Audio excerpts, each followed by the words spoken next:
Get ready, ladies and gentlemen. It's time for kickoffs and kick-ons.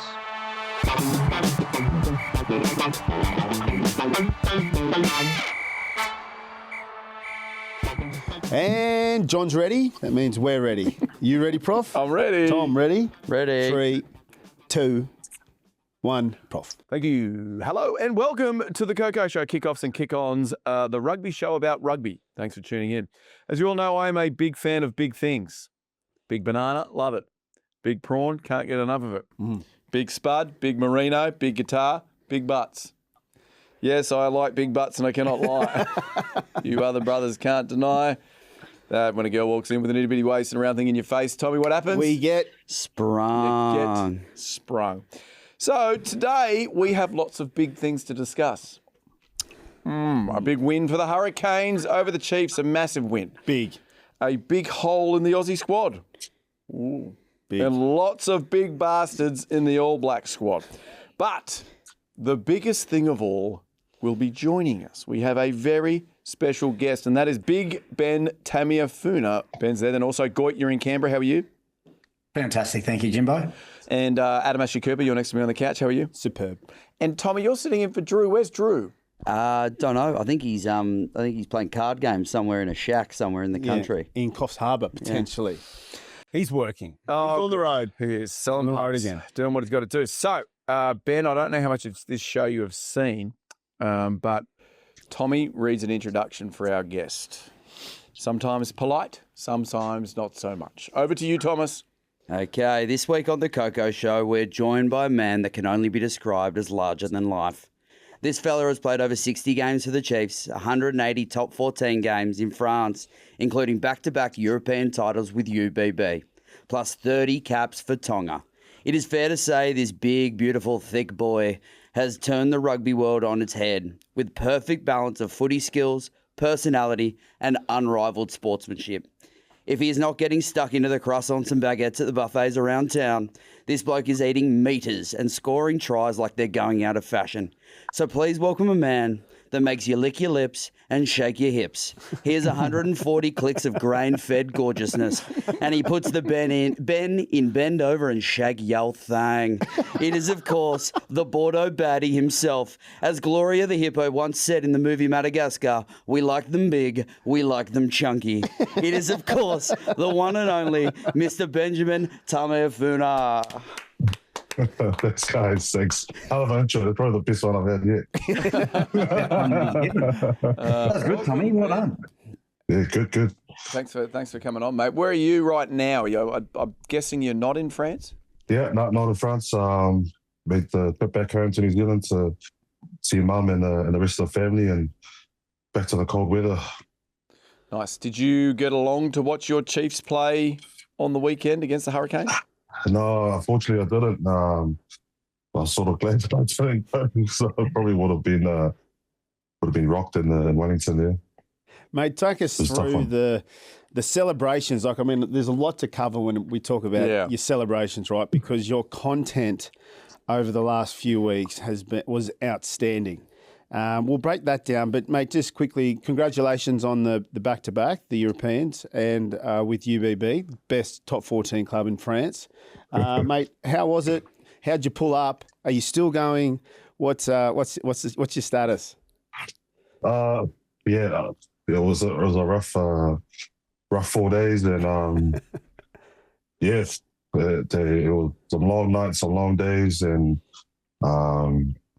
a lot of beers were sunk in over those 4 days, and yeah, it was tough. It was a tough old week, and then having to play that weekend was even worse. So yeah, so after the final, who'd you have to play? Who'd you front up there for? Because it was we had Toulon away.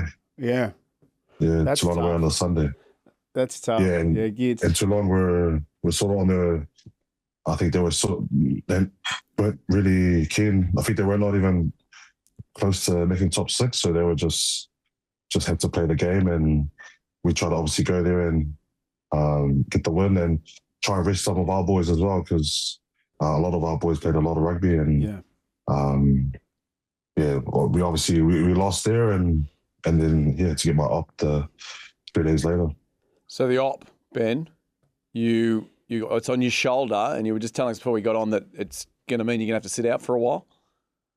Yeah, so I think I did it against the Leicester Tigers in the 16th, the weekend final, which was like 2 months before the final, and for like 2 months I just had to like get jabs and anti-flams and painkillers until we got to the final. So yeah, so it was 6 months out, 2 tendons, and yeah.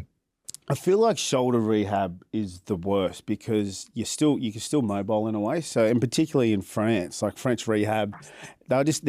I think you just got 6 months of getting flogged on the treadmill, right? Did you ever have shoulder rehab gits like in France or anything like that? Because it's a pretty loose rehabilitation kind of program over there. It's just like they love just running Ks, unless it's changed since I was there last. No, I think, I didn't. That's what I was saying before we started the pod. I was saying to Ben, that's your issue. You use your shoulders. Yeah. I never would use my shoulders. I'd tackle with my hands or my wrist or something like that. So they were sweet. The only rehabbing that I did do, we had to go out to, it was like an hour and a half from Toulon, this special re-education facility, but it was the oldest equipment possible. Like, certain little things that they just swear on. Like, there's a couple of things that the French really love as like their baselines, and they don't change them, throughout all the years. So I'm sure, Big Ben can talk more about it. But that was kind of my experience. So it is tough. If you're able to get home and see your physios, that was beneficial for me when I came back. Did like a 3-4 week kind of program back here, and then ripped in once I got to France.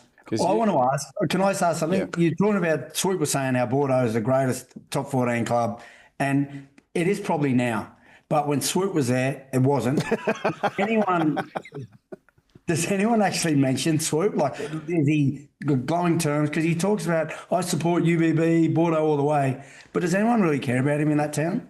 Yeah, of course. Obviously, JB and Nans are there, always reminiscing back in the days when Swoop was there, and yeah, a lot of good things from Nans and JB. So I'm sure if they tune in, they'll definitely vouch for that. So 100%. Good and bad, but mostly good. I'm still on the wall, aren't I? I think I'm in the front foyer on the wall. Yeah. Could Swoop take any credit? Like, did he lay the platform at all for UBB's success? Yeah. Yeah, I mean, I played for 2 seasons, but basically it was a 10-year play. Right? I had to go there for 2 years and then implement the Swoop. Right. Because Swoop will sort it. Yeah. Right? And 10 years later, they're bearing the fruit. So you're welcome, Big Ben. Yeah. The foundation, all starts with foundation, isn't it? Top 14 final this weekend. Looking at the semis, like Toulouse won by like 80 points against Racing. Do you think, obviously, Bordeaux, you guys are a powerhouse yourselves, but you think Toulouse and Bordeaux, would that be the 2 best teams, you reckon, in top 14? Or? Yeah, mate, as you know, the seasons in Europe are so long, and us winning the European Championship last year, obviously we had something to try and defend that title, and having to play in the top 14, which is already, such a long season, and then you have to try and roll out another same team for the Champions Cup. It takes its toll towards the end of the season. As of Toulouse, I think we played them in the quarters, and every time we hit the semi and the final, they had a couple of weeks rest. So, and then we also had to try and chase top 6, and I think. Yeah, then you got like Stade Francais and Montpellier, who were really pushing. Montpellier obviously won the Challenge Cup, but Stade Francais, who wasn't really pushing to get in the playoffs for the Champions Cup. So they were really rolling out their BEC team. So, but as of for us, we were trying to roll out our best team every week to stay alive at both comps, and it just fell short for us towards the end there. And maybe some of us were still hungover. Yeah, well. So who do you think, who's your pick then, Ben, out of Toulouse and Montpellier? Who do you, Toulouse absolutely smashed Racing. Yeah, well, I think if Montpellier shows up with the physicality and the heavy pack that they have, especially with Billy Vunipola there coming off the back and with their solid scrum, I actually think Montpellier could come away with it. Ooh. There you go. Very good. I did just want to ask Ben a question. Adam alluded to it earlier. All the content that you'd been putting out after winning the European title, and there was the one specific video of you waking up next to some shiny goodness in bed. Did they actually give you the trophy to go to sleep with, or is that a replica? No, that was an actual trophy. I think we went out and it was about 5 or 6 in the morning at the bar we were at, and it was just me and a few younger boys in the bar, and I just picked up the trophy and went home with it because better, probably safer with me than the young boys. So there were so many random people just picking it up and taking photos with it, and just woke up in the morning and I was like, oh, this will be funny, and just and shot that video. And my partner was in the room, and she shot off to get a coffee, and I just stuck it in there and before she got back. Tom, you were talking about was, Ben, you riding around with the trophy in the back of like a kid's carrier on a bike? Yeah, that's my personal favourite. Yeah, so the carrier, obviously woke up after day 2, and we're all meeting up in the Café Gormo in Bordeaux, and I stay in Big, which is not far from the training centre, and there was no way I was fit to drive, so I was still hung as. I think I only slept for like 3 or 4 hours, and just saw my kid's bike trailer and loaded it up with the speaker, and and I was like, I'd rather get done for biking, being drunk and biking than drink driving. So, I told my missus to take a video. I want to say, watch out, Bordeaux, I'm coming, but it came out too fast and hit my own car. And I was like, don't post that. And then I got to the bar, and my Instagram said that you'd been tagged by a video from Jamie, and it was the video, and I was like, oh no, here we go. Well, Ben, it's one of many interesting stories about you. We've been doing a bit of research, and there's a little game that we would like to play. I like to play little games, don't I, guys? That's kind of what I do. I'd like to play, it's called Fact or Fiction, Big Ben Trivia. You want to play? I worked long and hard on that name. So, Ben, I'm just going to ask you, well, actually, I'm going to ask the boys. I'm going to tell a story, and then they're going to tell me if they think it's true or false, and then you can tell us if it is or not, basically. So one story we heard was that when you were in the New Zealand system, you overslept and you missed the team bus, and then you called the team manager and asked them to turn the bus around, and then you got a very stern talking to from Richie McCaw. What do you reckon? Is that true? Gits? Swoop? True. Nah, I think it's false. Ben? Well, it's half true. I did miss the bus, and didn't tell the bus to turn around because I'm not going to make the whole team turn around for me. But it was my first year, and we just found out after a game against the Blues that I was in the All Blacks camp. So me and my cousins were all excited and decided to go for a night out, and made it to the hotel, but missed the morning recovery session. Oh. So, and what did Big Richie say? And then Richie's thing was, and then we had our first scrum session 2 days later, and I was coming down in my white boots because you get issued all these new kit from Adidas, and I was coming out in my white boots, and he see him meeting me halfway, and pretty much just said, "You're all black now, and you wear black boots." So I was like, "Sweet." When back to the changing room, I got my black boots on, and so well, it was their standards, and I was my first year, and I obviously had to learn the hard way. What about in Tonga? In Tonga, you can throw those pearly white ones on, though, can't you? Oh, in Tonga, they're trying to battle. They're battling just to get boots. So What's it like? What's the actual facilities and everything like? Obviously those tiny little nations. I don't think you've got obviously as much support or funding as even like your club at Bordeaux. Like, what would be the differences if you were to compare, say, Bordeaux training facilities and what you have for the national team in Tonga? Yeah, well, to be honest, there's nothing. We just have our offices, which is based in the centre of Tonga, and yeah, there's no real facility. We don't have actual gym. We don't have actual fields. We just train at our main fields at Del Fiver, and we just used one of the local clubs as a gym, and we just use their gym. There's no real facility or anything solid that we go home to every year. That's crazy. Yeah, I think Fiji. I think Fiji are probably the only ones who have an actual base. I think they have like a collab with Jura and stuff. So yeah, they share their facilities there. So Samoa is exactly the same.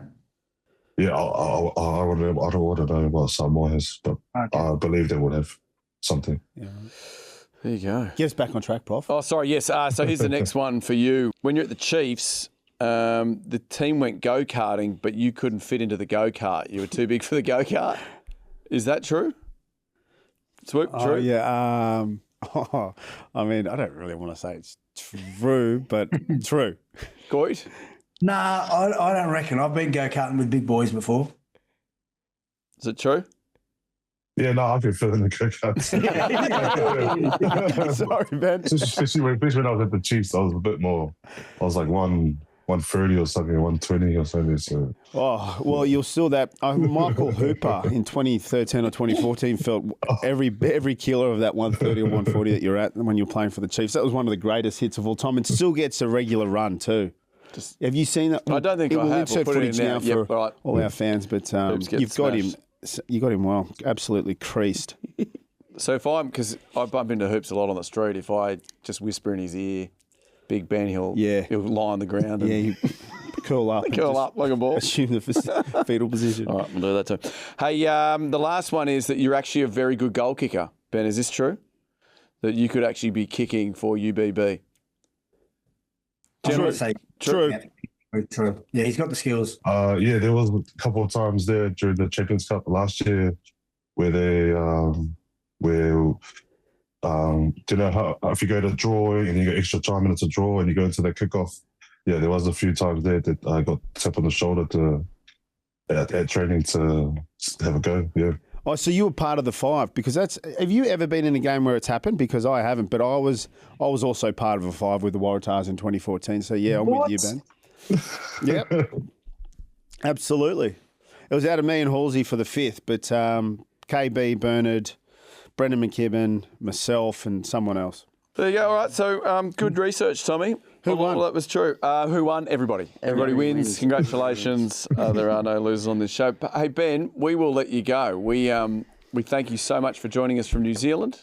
Good luck with your rehab. Yeah. And good luck for the next season. Yeah, probably kids have got 3 of these, but got 3 of those. Yeah. I saw Musty at the racing reunion.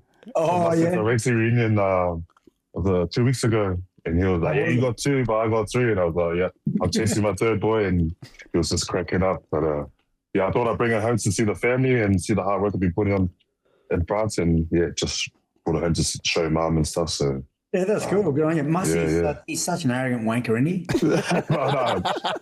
But he if it wasn't for Musty and Joe Rocks and them, I think I would not have enjoyed my first time in France because they were the leaders at racing when I first got there. So they pretty much just showed me the ropes, what to do, what not to do, and so I had a lot of time for Musty. And when he said he was coming for the reunion, I cooked the train up from Bordeaux and caught up with him at racing. So, but he was tough. I had a few bookers from him. I think you would have had a few as well. Oh, yeah, the bookers, yeah. But if he hit you, you'd probably just go like that. I'd go to sleep. Yeah, there was a few. I got a booker one time and all the French were looking at me like, are you I was like, yeah, bro, don't worry about it. What is it? Sorry, a You say Booker, and you just got to put your chin out. Even Ma does it in San Diego, but you put your chin out and then they just go bang and just hit you. Just if you've said something stupid or whatever. Yeah. Put your cheek out that, and then boom.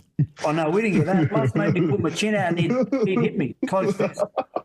Good times. especially when it gets a little bit tipsy, it's a bit heavy. Oh, right. Gits, where are your 3 medals? Do you wear them most days when you drop the kids off at school, or? Generally, they're hanging out the pocket or doing something. Or are you in your birthday suit and they're just the only things you're wearing? Oh, Tom, we're going to have to take you off that chair if you're going to be rude. The last time I saw you Gits was the final in 2016. 10 years ago. Let's not talk about that. I was waiting for that. I don't talk about it. It was Machino tried to tag me in a photo where he tip tackled me. Yeah. I just ignored him. Oh, that was good. Yeah, that was tough. Anyway, thanks for bringing that up. Good end of the interview. Gits, you happy, happy to leave it there? It's 10 years ago. You got to celebrate these things. Yeah, that's right. Yeah. Yeah, celebrate another team winning. Must try to do it with me. Must come and have a drink. Drink with you. Anyway, that'll do, Prof. Let's cut him off, eh? Big Ben, thanks for joining us. Thanks so much. Cheers, Benny. Thanks for having me, too. There you go. Big Ben. Big presence. Big guy. Lovely chap. Just larger than life. Can I ask, have either of you ever had to tackle him? Full steam ahead, 140 kilos coming at you? No. No? No. I mean, I played him a couple of times, but I stayed away. That's a stay-away play. Okay, right. Yep. Other side of the field. Yep. I was more than happy to hold with in that game. In France, they'd often, especially you play racing, they'd play a 5-man and they'd move him not out of the line out and he'd be the ball carrier. So naturally where he was supposed to be running is where I would be. But I moved my back rows outside and I stayed on the 10. So I saw him but didn't have to tackle him. Thank God. He's unbelievable, that bloke. Yeah. Just a mountain of a You know, man. there's like a whole thing in France, right, when he started first playing there, that they thought they were doctoring all the vision because they genuinely, like, people zooming in at his feet to see whether or not he was actually, like, touching the grass and stuff because they were like, they didn't understand how someone that big could move that quickly. They all thought it was like he defied gravity. Oh, wow. There you go. Ben, former Chiefs enforcer as well, played 60 games with them. They took on the Hurricanes on the weekend. There's the segue. Yeah. I see what you did there. Hurricanes 60, Chiefs 5. Yeah, but It'd have to be one of the biggest. It is the biggest. But I was. Can you think of another sport where a grand final has been that big a blowout? I can't. No. There were a couple of AFL grand finals. Of course, GWS, Swans. And then I think was it Western Bulldogs? Someone got beaten by like 100 points. The Swans did recently, like 2 years ago. I mean, the that's true. Canes, they just put on an absolute clinic.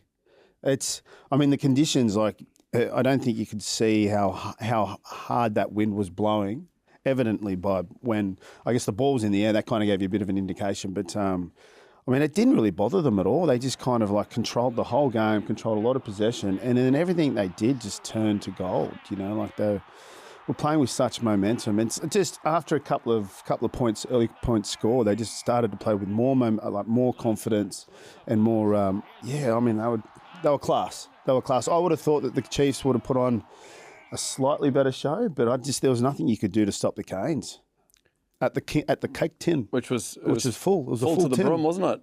Guts. Yeah, that was a full brum at the time.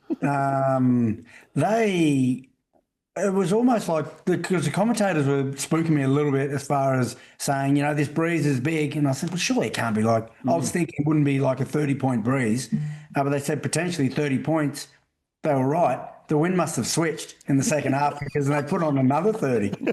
It was, that was dominant. They played so well. Everything they did clicked. And kind of on the other side, it probably wasn't the best performance from the Chiefs. Like even McKenzie early on trying to just hit a low little drop kick. And then he gets a dodgy bounce when it should have gone out. Kerr's back in, goes dead, scrum. His next one goes dead again, scrum. Well, not dead, touching goal, but it's just like, I just don't think it was their night, and everything clicked for the Canes, and they probably, if you looked at the whole season as a whole, they were deserved winners. Yeah, 100%. I guess Cam Roigard and Ruben Love kind of cemented their 2 spots as the current 2 best in New Zealand. Would we all agree with that? They the All Blacks 9 and 10? Agreed. Yeah, I think so. I agree with that. But I mean, unless they're looking to do something funky, Crazy. like you look at even Luke Hahn for us. He was in the Super Rugby team of the year, and I thought he would have been in the Wallabies, so who knows with the All Blacks. But both played very well. Cam Roigard, 2 try assists, controlled the pace of the match the entire time. Did he get man of the match, Tommy? No, I think Ruben Love did. did. I mean, Ruben Love broke the individual player points record for a Super Rugby final. He scored 25 points in the final, and he knocked off Joe Roff, who had, I think it was 22 gits in 2004. Yeah. So he's now the highest individual scoring player in a Super Rugby final. well, he did it in sweet fashion. And with that last try, it was unbelievable. The dive down the side. I was saying acrobatics. earlier that got me a little excited. Yeah. Had to put the old pillow on the old. Oh, yeah. on the lap. So diving tries give you erections.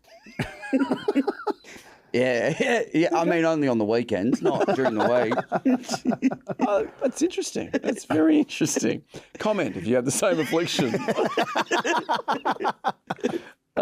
Gits? Doesn't do it for me. However, Fihi getting the record, 17 tries in the final, Super Rugby final. It was like 2004. Remember when Roffey crossed for the double swoop? Yeah.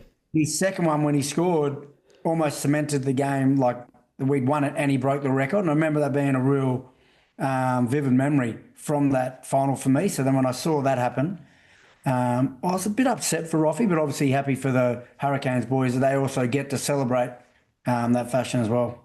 So can I read to you the last 3 results from the Hurricanes in the final series? So quarterfinal versus the Brumbies, 66-12. Oof. Semi-final versus the Blues, 57-21. Final versus the Chiefs, 60-5. So 183 points for, 38 points against. Is that the most dominant Super Rugby side we have ever seen in the 30 years, gents? It's hard to argue. It's hard to argue like that. I think I was even texting you boys when the Canes just kept putting points. I said, gee, the Brums didn't do too bad, really. Yeah. Considering. But even the people they bring off the bench, when you look at their team and you look at them on paper, I don't know how you draw up a game plan to attack them or where you look to stop them. They've got threats everywhere. So congrats to them. I mean, very early on in the season, you guys were all saying the Hurricanes are the team to beat. I think second or third round you were saying it. So congrats to you. You all know your footy. Thank you very much. That's why we sit on this couch. Oh, of course, mate. But yeah, very exciting. I also want to point out that people on Instagram and in our comments on last week's episode giving me a bit of grief because I said the score was going to be close, and I couldn't have been more wrong. Yeah. And some guy goes, "I put my mortgage on it." Really? Thanks, Tommy. You owe me one. So yeah, I don't live in Sydney. Yeah. No, you don't. Now, very exciting for Tom next week. He's going to be hosting the show. I'm off with the family.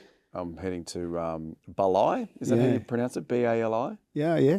Balai. Very exciting. But Tom will be in the seat for the very first time hosting. Are you driving, Tommy? Yeah, well, I'm going to attempt to. Are you going to drive it with, like, the laptop? Yeah, and I think I might actually steal Gits' ottoman. Are you going to rearrange? Are you going to throw the poof over this side? Yeah, and I might even put, like, decorative pillow on it and really just settle in. Well, you're driving, mate. You can do what you want. Gits, are you going to come up for Tommy driving or are you going to... It's going to be a little difficult. I will be in France. Yeah, that's tricky. Yep. Right, okay. That is a commute. It's all right. We'll have Drew back. Of course. You'll have Drew, Tommy driving. Is Drew okay with you driving? I'm not sure. No, I sent a note to Drew on the sly just to double check. Yeah, okay. I said, maybe driving, Tommy driving. He can get a bit prickly, can't he, Bivy? Yes. So I straight away just sent it to Drew's fine. Drew's all good with Tommy driving. We might even be co-driving. Who knows? There's every chance. It could be like Satan. I'm in the pillion with like the goggles on. You know, you see like the sidecar. Yeah, I think you will be in the sidecar. There we go. Anyway, very exciting. Tune in for that next week. Thomas Erskine. I'm pumped. Yeah. You nervous? Yeah. Shitting it. You know. No, mate, we'll run you through it. Yeah, well, at least you'll know how you went. I'll tell you that much. Drew will be letting you know how you went. Yeah, I can't wait, guys. Quintapaya is the player of the year in the Super Rugby Awards. Do we all agree? Agreed. Yep. Agree, Yep. yes. I think he locked that up with a few rounds to go still. Yeah. Yeah, they were saying it with a month left in the season, pretty much, that he was a shoo-in for it. Very good. And then congrats to Sid Harvey, the inaugural Rookie of the Year winner, the Waratahs' new fullback. Young fella doing very well. Great things from Sid. Absolutely. Yeah. Yeah. Big year, and big future ahead. Absolutely. I like the kid. Were you happy with another Waratah winning that award?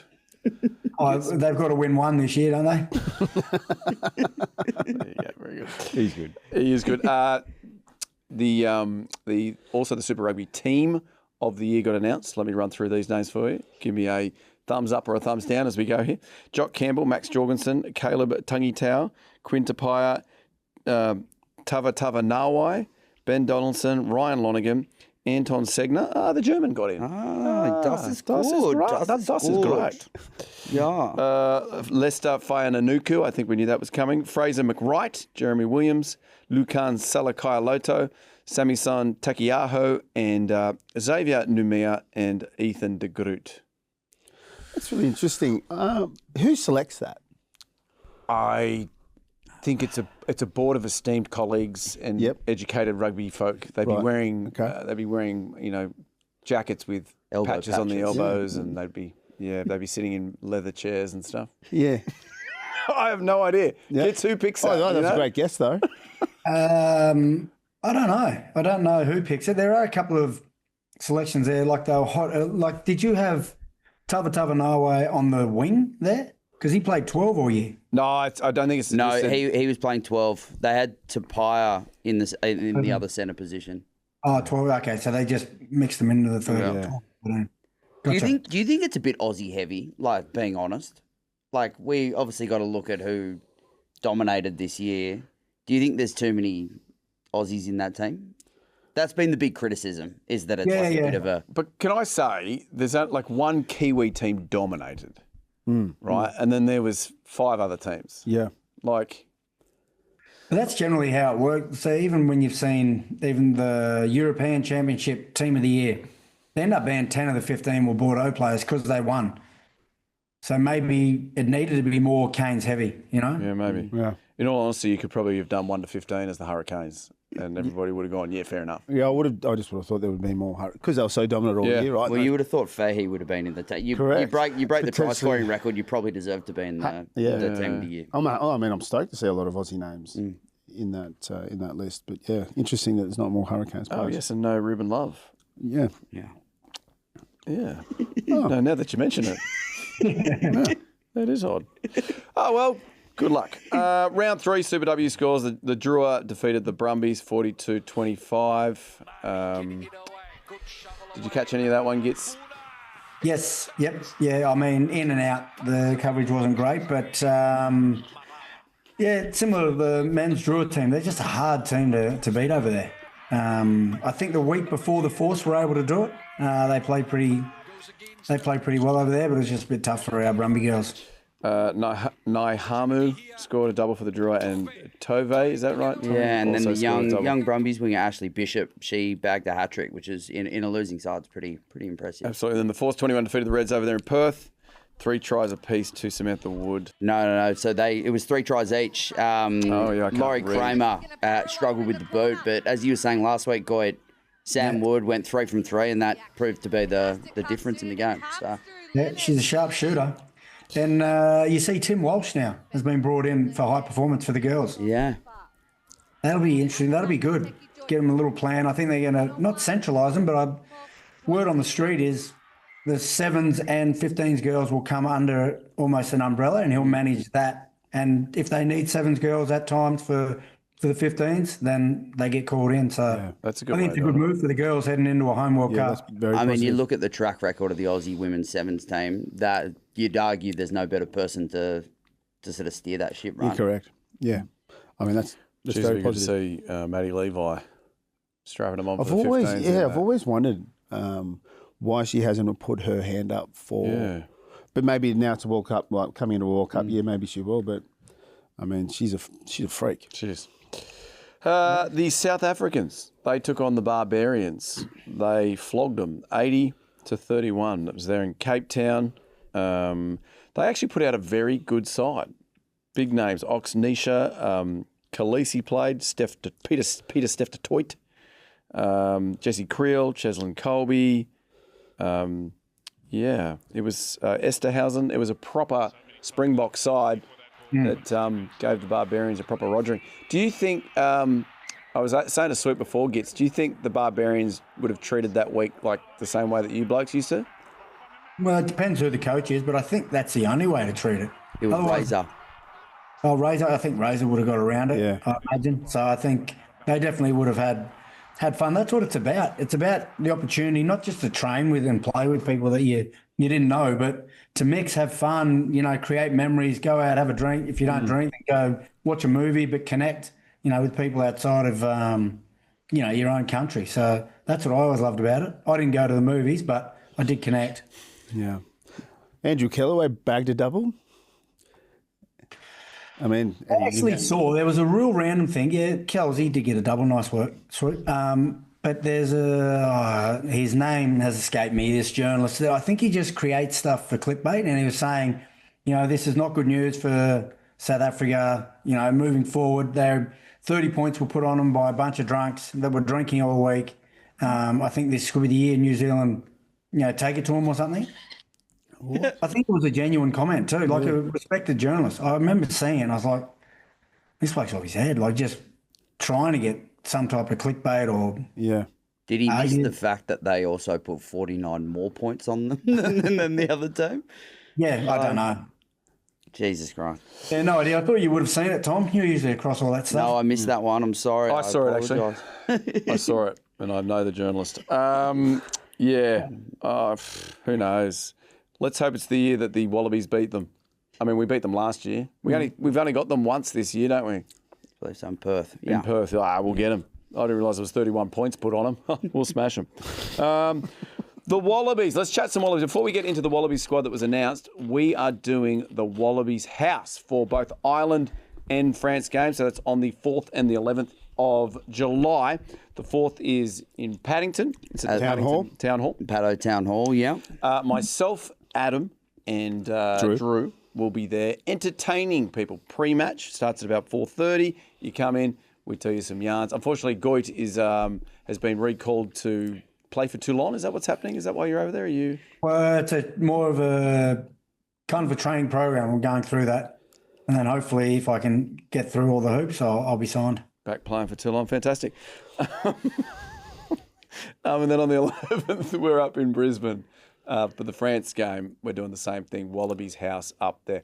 I guarantee you it will be a night to remember, Adam. Absolutely. Always. Yeah, of course. Your AAC game. AAC game. Please get your tickets. Tommy, where can they get their tickets? So you can go to Rugby Australia's website, or you can go to our website. But it's also in the link in our Instagram. In our links, you can go get your tickets there. They're $50, and they're selling food and drink for $8. So, I mean, it is going to be a wild ride. I'm hearing there might be even one of the sponsored ideas potentially. We might be chugging beers out of very lovely leather footwear, if you know what I mean. Teaser. Ooh. Spoiler alert. Oh, really? Yeah, potentially. Who knows? Anything can happen. Gosh, that is worth the money. I think if you can say, "Hey Siri, get me tickets," like that, and it just does it. That's how I got my tickets. Yeah, it's very easy. Yeah. Look, let's take a look at this Wallabies squad. I think I know where we're going to go with what's missing here, but let me read them to you. Forwards: Alan Alatoa, Miles Amatisero, exciting for Amatisero. Yeah. Uncapped. Angus Bell, Charlie Cahill. Tim's brother. Sorry. Charlie Cahill, Josh Canham, Nick Champion de Crepney, Tom Hooper, Fraser McRae, Josh Nasser, Zane Nongor, Brandon Panga Hermosa, Billy Pollard, Aidan Ross, Lachlan Shaw, James Slipper, Carlo Tizzano, Tanya Latupo, Rob Valentini, Jeremy Williams, Harry Wilson. Who wants to do the backs? I'll go for the backs here. Jock Campbell, Filippo Dalgunu, Ben Donaldson, Josh Fluke, Carter Gordon, Lenny Kitau, Max Jorgensen, Ryan Lonergan, Tate McDermott, Declan Meredith, uncapped player. So Declan is the sort of third 10 in the squad. Hunter Paisami, Dylan Peach, Harry Potter the Wizard, Joseph Akuso Suali'i, Kalani Thomas, Corey Toole, and Tommy Wright is to round out that squad. So, obviously, all the chat this week's been, unfortunately, Lukan Salakaya-Loto, who, as we said, made the Super Rugby team this season, didn't make the Wallabies. Who wants to go first here? What's your hot take on it, Swoop? Well, I know Gitz has got quite an opinion on this as well. Yeah, but surprising that he hasn't been selected. He had a great year. I thought it's been probably his best Super Rugby season performance, and so it's interesting to come across that him not being selected in this squad. Maybe is it something strategic? You know, is it I guess one of those kind of times where a coach is not selecting you in the squad and asking you to kind of revisit mindset or your physical capabilities or whatever it is. And then want to come back and then maybe select him in a couple of weeks or, you know, further on down the track to find a little bit more motivation and drive. Who knows? I don't know, but I would have thought he would have been in that squad. Good. Yeah, I agree. I don't think it's that though, Swoop, because he was left out last year for the British and Irish Lions as well. So that's not really going to be one where you say you know work hard, we'll keep you hungry, and then you do it 2 years in a row. I think there's more to it. I think there's obviously maybe the way or the style that Joe wants to play. He doesn't see Lukan adding value or in that plan, which I think is madness. Like you said, he made the Super Rugby, team of the year. He was one of the best for the Reds. Even when we said our, the too early to call Wallabies, we did that. Lukan was probably one of the first forwards that we picked there. So I think on form he's played well enough and he deserves to be in there. But I don't know. I think there could just be more to it. Either the style doesn't suit the way Joe wants to play, or there's maybe a clash with personalities, but I don't know how that could be because Lukan's such a relaxed, chilled, easygoing fella. So I don't know. There just seems more to it than actually what was said at the press conference, I believe. It did seem that the press conference, his explanation seemed a bit vague. You know what I mean? It was like, we're going for a more dynamic in the air at line-out time or set-piece time. And you're like, okay. You know what I mean? It just seemed like it was a very surface-level answer, which then left other people in the media, obviously everybody's going to have a go, but that's why there was more questions than answers really after it. So, well, the good news for Lukan is that in 3 games' time, Les Kiss takes over. Who Les has been picking him every week for the Reds, so that'll be sweet relief for him. And also for Joe, I guess, that maybe that's part of the reason why his answers are so vague, because he's like, well, I've got 1 foot out the door. I don't really need to cause a stir here. Yeah. Unless it is. He's also going on to Australia A, though, which I assume if Lukan's not in the Wallaby squad, he'll be in that Australia A squad. Yeah, I'd imagine so. I mean, the rumours are that he is playing for the Barbarians against Wales on Saturday. So there's a chance that he might be playing in that game. So I don't know. Yeah. There you go. Other than that, I mean, this very strong squad. I think we're in agreement. It's a good squad. Yeah, it's a good shot. The squad's a good I shot. reckon even the people that have replaced Lukan are great players, and everyone in that squad deserves, their crack at it. So I'm very happy for them. It's a proud moment for all those guys, especially the new uncapped players. But I just thought personally, not taking anything away from them, I thought Lukan did deserve to be in there. Absolutely, he did. 3 10s, as Tommy mentioned. 3 reasonably green 10s, you'd say. Although Dono's got a few Ks in the legs now, doesn't he? Is that who you guys said you'd start with Dono at 10? Well, I think so. Yeah, with his performance for the Force throughout the season, I think he would be probably number 1. Although Carter Gordon too had a very strong season up there with the Reds and some back-to-back games that were outstanding. So I don't know. What do you think gets? I mean, it's great to see that Declan's in there too. It's good that Deck gets in there. Bit of acknowledgement. Hopefully, get him into the program, learn all the players and whatever else, and just get comfortable in that environment. But as far as who I'd start with, probably start with Dono. I feel like he was the form 10 throughout the whole year. And Carter Gordon, while he had so many great moments throughout that season, I could see some massive potential. He just keeps getting injured. So it's really hard to base your 10 or your driver that you want for the whole test season when someone's in and out. that because he was in and out a fair bit for the Reds. But every time he was in, he's great. You know, he plays with a lot of width, plays with a lot of confidence. So, I mean, either way you go, I'd be happy with any of them. But I think Dono probably deserves first crack at it. Yeah. And James Slipper, geez, I'm glad we celebrated his retirement last year. That was great. He got those T-shirts made up. Yeah, T-shirts. We just went to a huge amount of effort for him. And I've got his name here on the sheet again. So you got it, Slips. Well done, mate. Yeah. Throw the shirt in the bin. Obviously, you guys would agree that if you got the SOS call from a coach, you'd never say no. Is that right? I don't know that's an SOS call, but can you come and play a couple more games for me? Yeah. You'd never say no. You never say no, of course not.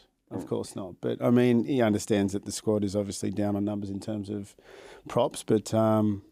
yeah, maybe he's still got a little bit left, the old dog, the old ball. He's got to dust off the umbrella, doesn't he? Yeah, he's like, well, one more can't hurt.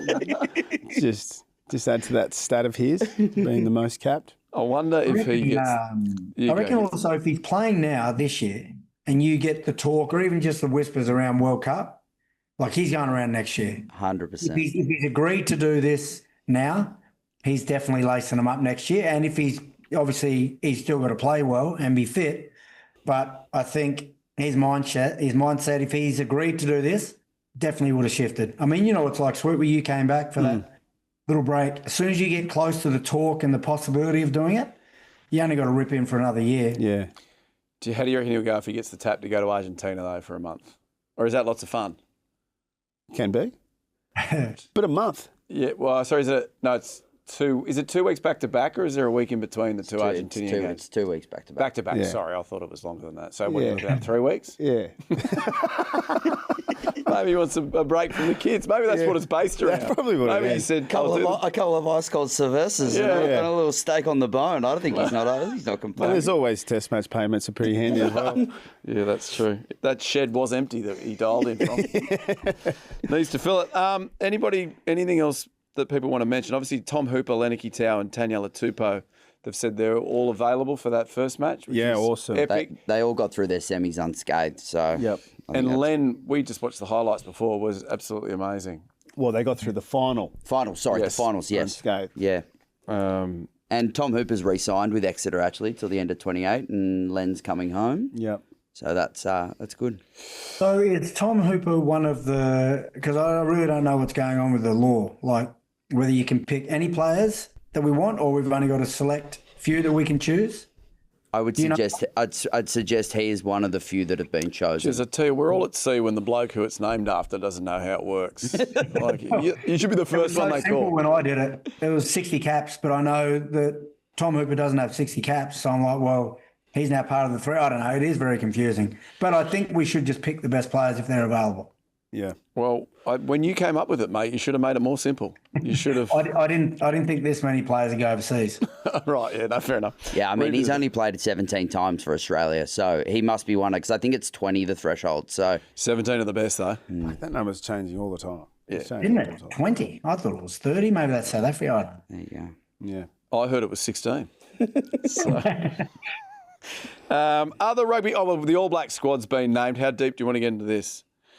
I can sum it up pretty quickly. They're all really good. Yep. Artie Savia got the captaincy. I think that's probably one thing that should be noted because I thought he had did he have disagreement with Razor? Wasn't he part of why Razor got moved on? Yeah, there was rumours that he was one of the reasons as to why they were unhappy with him as coach. Yeah. Yeah, so obviously giving him the captaincy, and he's a great leader. People follow him, so well done, Artie. Yeah. I mean, the other notable things is new caps for Xavier Numea, the prop. Yep. Anton Segner's is German. He's in there. Yeah. He adds real hoof up front. And then Fehi Fangaranofo and Josh Morby got rewarded for his also record equaling try scoring. He scored 17 as well in the season, so he was tied. So you got the 2 try scorers in there, so that's good. And Fangaranuku's obviously been admitted due to injury, so... Very exciting team. Mumia, I saw, again, came across my feed, just their family were filming when he got named. And you see his old man, I think it was, that broke down like how much it means to the family, you know, when you make the All Blacks. So that was pretty special. It's fantastic. And let's hope they lose this year. Yeah. To Australia. They can beat everybody else. It's like in the World Cup, you go for Australia and then you go for New Zealand. You want them to do well, unless they play Socceroos, and then you want them to lose 10-0. That's right. That's what it means to live down here, hidden away from the rest of the world. Go New Zealand, but not when you're playing Australia. Other rugby news. Parisi, he's set to sign with the Western Force. Yeah, I was going to say, very Simon's exciting. been knocking down some doors. Yeah. The re-signing that's happening at the moment. Yeah. He's on the recruit. Yeah, he's prepaid sim And as some needed good reload. signatures. Good signatures. McLaughlin Phillips has gone to the Force. 7-star Aiden Ekanayaki. Aiden Ekenyaki he's signed as well. Thanks, Tom. And Force? Parisi. I think he's And then appreciates Neville's- that's a great signing. Yeah. The Force are they're getting stronger and stronger. Yeah. Very good. Exciting. Now, let's do some NHLs quickly. Geez, we're very heavy in the rugby today. Premiership final, we saw this. Saints 26 defeated the Chiefs 17. A big congratulations to Josh Kemeny in particular, the Aussie that was playing for Northampton. Tommy Freeman, he scored the opening try in the opening couple of minutes. Yep. Very exciting for the Saints. Ben Smith, he bagged a try for the Saints as well. And then young George Hendy bagged a double. Late. So congrats to them. Well done. They would still be ripping in now, wouldn't they? What's the time? You'd have to be. Yeah. They're all trying to get Olivia Dean to come and party with them, I think. That's the main thing. Yeah. You were running in through that earlier. So what, is it just Henry probably thinks he's got a chance? I'm not sure if it's in a romantic sense. I meant more in I think that the whole thing, they've been playing that song after every game. This, Man, I Need, that one. Yeah. And I think their whole joke has been the whole year's, are you going to slide into Olivia Dean's at DMs? And he always turns to the camera and says, not now, but if she wants to, if she knows where to find me, wants to come party. Yeah. So. Oh, you shoot your shot. Yeah, exactly. Far away. Yeah, You never know. There's people that are a part of this team that dated music stars. Yeah. We don't need to elaborate on that. Yeah, well, he's not here, but yep. No. But so it can happen to anybody, It can happen to Tommy. anybody. I'd even say Eurovision finalists, potentially. Some are just born to try. That was good. You got me there. That was nice. URC final. Leinster 36 defeated the Bulls at Croke Park there in Dublin. They've gone back-to-back for URC titles. Although a couple of injuries to a couple of key Irishmen that were about to hit our shores, Caelan Doris and Tommy O'Brien. That's a shame. That's a real shame. I hope they recover. Captain as well, Caelan Doris. Yeah.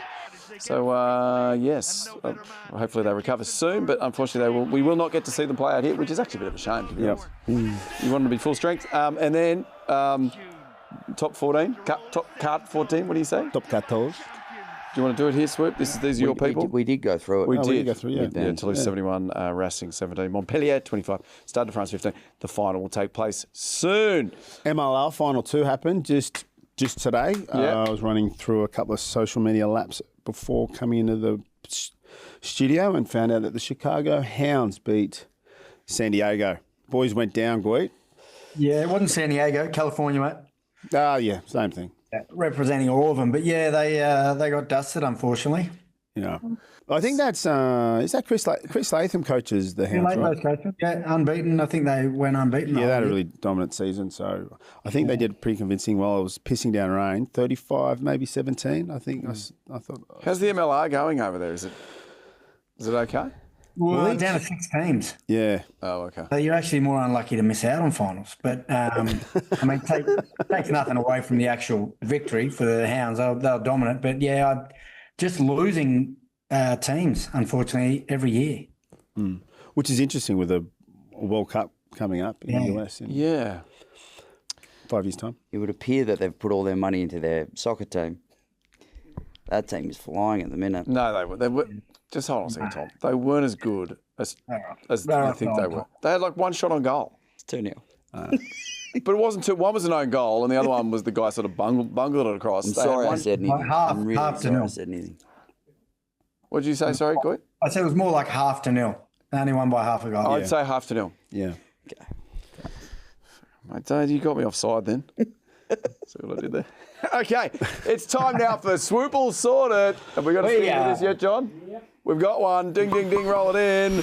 Swoop. The emails have been coming in thick and fast. Here we go. In particular, from the Sunny Coast. Oh, you're kidding. How do I know when a beer is cold? G'day, Swoop. The boys keep telling me to throw some beers in the freezer for 20 minutes. I forgot about them for 4 hours. Can frozen beer be unfrozen? Or have I invented alcoholic grenades? Interesting. So what's he? He's saying, can he now defrost it and drink it? Or if he opens it, will it blow up in his face? No, you can open it. And if it pours out, it's perfect. It's right temp. You know, if it's not pouring out, you know it's frozen. And is it like a slushy or? You know, there's a trick with putting a beer bottle, like say a Corona, for instance, in the freezer to a point just before it freezes, and you bring it out, and then you do the donk on top. It fizzes, and then it freezes. Wow. Did you know that? Have you ever seen that before? No. So you could actually drink it, but if you were to get another bottle and pop the top. That's fantastic. Yeah. Bloody science, mate. Yeah. Yeah. I never went to science class, though. Nah, you need to, mate. You're science of I worked life. that one out in the field. Here we go. Dear Swoop, I've got the boys coming around for State of Origin, and I've volunteered to cook. Okay. This must have been before last Wednesday. The barbecue lights up, but the snags are somehow raw, burnt, and cold all at the same time. How do you actually heat a barbecue before cooking it? Do I need to have all the knobs on?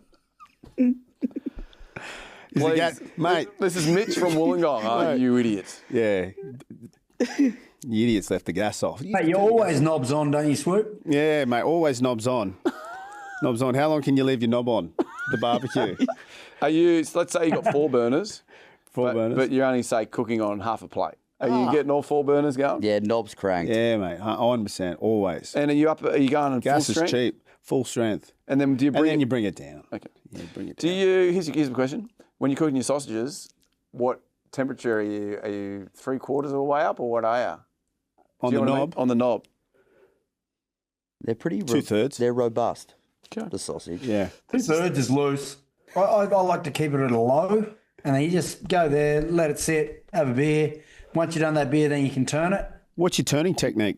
Do you turn 180 or you quarter turns? Full 180. Yeah. Then I go quarter. And then you go the for that half-half. And then the other 180. Are you clockwise or counterclockwise? Are you going... I'm turning counter. I twist that way. Oh, that's. I love it Do when you know what I do? I have them lined up and I put them all together, and then I just do a roll like that, and then they just roll, and then I'll roll them back. There's this machine that actually like you put the sausages on the grill. There's this machine, I guess this unit or piece of equipment that you put on the barbecue grill, and it spins. Have you seen that? all those carts in New York, like the hot dog cart, they've all got those things that turn the sausage to keep them evenly cooked. I'm so glad we're doing this because Drew would cut us off and say, we're not a cooking show, we're a rugby show. Keep going. I think I really want to find, and maybe they're there, Swoop, can you sort it? Yeah. Lamb chops. You know, you've got them flat like that, but then I really like to cook the fat and then sometimes the bone a little bit. So I want to stand them up. Is there a thing that you can place your lamb chops in individually? You know, almost. Do you know what I'm saying? Like a taco holder almost. Yeah. For the I barbecue. suppose, yeah, like that. And then you're able to cook it. Like you cook the fat part as well. Do they exist? Yeah, mate, there would be. If not, there's a gap in the market. There's a yeah. Or you just buy the whole rack of lamb and just cook it as one and then chop. No, Tom, what am I, a butcher? Please. So you like to cook the bone of the lamb chop? Yeah, well, kids like it crispy. You know, you just cook the fat underneath, and then if you've got a bit of pink on the other side, kids don't like the pink. Yeah. We don't mind the pink, but the kids don't like it. So that's what I need. Those little things to put it in. You might be able to stand them up with some toothpicks. Yeah, no, but you know what I mean? Without going all that effort, sometimes I do balance them and put it in. But if I could, I was just wondering if there's something out there that you saw on Temu, or I don't know. I'll have a dig. All right, one more. Dear Swoop, my best friend came to me the other day and asked me to be a third. Apparently, he and his wife want to try a few new things, and they have both nominated me as their perfect extra person. I'm torn. Should I do it? I'm not overly attracted to his missus, but he goes it right. This is Steve from Baddo Bay. Steve, you naughty, cheeky little devil. Steve from Baddo Bay. Oh, there's a bit that goes on in Baddo. Oh, mate, why not?